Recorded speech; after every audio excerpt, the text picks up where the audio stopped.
What's up, and welcome back to Interpreting the Scares! That's right, we're back at it on a month-long journey throughout the nightmares. Now remember, I'm taking a look at 31 foreign horror films in chronological order. A few days back, I did review the first film in the REC series, which was adapted into the American film Quarantine, but this time I'm taking a look at the direct sequel, either called REC 2 or REC Squared, depending on how you look at it. There was apparently a sequel to the American film Quarantine, so Quarantine 2. It took place on a plane, but this was literally a direct sequel to the first film, so let's get cracking. Taking place directly after the first film, REC 2 focuses on a geo team led by a priest that goes into the quarantine apartment building to figure out what the crap went down, but also to collect a blood sample from patient Zero, who's rumored to still be in the building somewhere, lurking in the dark. What they find there, they could have never anticipated. I was really curious to check out this movie after seeing the first one, since the original was a story that I've mostly seen told before in the first Quarantine movie, but the sequel was poised to continue that lore that they only scratched the surface of the first time around, and REC 2 definitely digs a little bit deeper into that lore for sure. There are a few things going on in this film that I thought was pretty darn smart. For instance, they go off of this idea that there's essentially a hidden world in the dark that you can't see, but through the use of IR and night vision, it allows these characters to not only see that world, but to also interact with it. I honestly thought that that was brilliant, and it really makes the viewers think. I mean, if you're already somebody who's afraid of the dark, this film might legitimately scare you with the thought that turning on the light when you're scared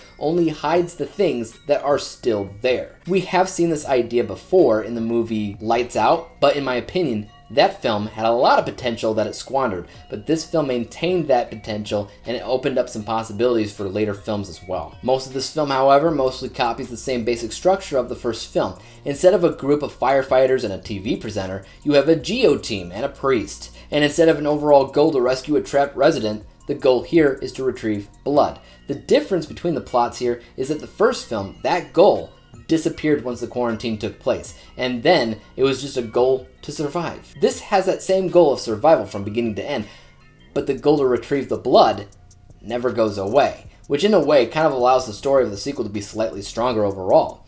That being said, I don't think that the way that it was shot was as good as the first, not by a long shot. The first had a lower budget, I want to say, so it had much more of a cheaper or amateur looking feel that was relatable and believable, specifically for found footage, while the way that this one was shot felt much more like a first-person shooter video game, like Doom or Quake or something, especially when they would use the body cam footage that the cops are wearing. There was also shoddy editing. I really felt like I was playing a video game while watching the movie, and it felt weird. Also, because the editing is a bit shoddy, there isn't much practical effects, or if there is, there's not much focus on it. The first movie did a fantastic job with practical effects when it came down to gore, but the zombies in this are they're so fast, and the footage is so shaky, and the editing's all over the place.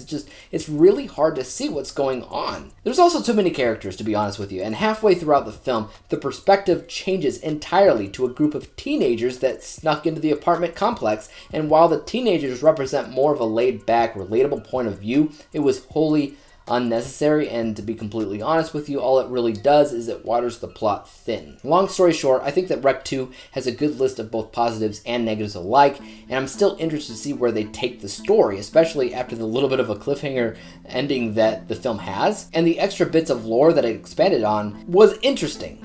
It's not a perfect horror film, and there's a few things about it that I would have personally changed had I wrote the script, but as a whole, I think that it's a lot stronger than some other horror sequels out there, but it's easily weaker than the first movie. My final score for this film is a C-letter grade. Final overall score of 63%, 63 out of 100 possible stars. You know, it's a decent film. It did what it needed to do, but it definitely had some flaws as well. What about you guys though? Have you seen REC 2? What'd you think about it? Which one do you prefer, REC 1 or REC 2? Probably REC 1. But let me know in the comments. And as for YouTube, you guys know what to do. Hit the like, subscribe button, and bell to be notified when I come out with my next film for Interpreting the Scares. And until then, peace out.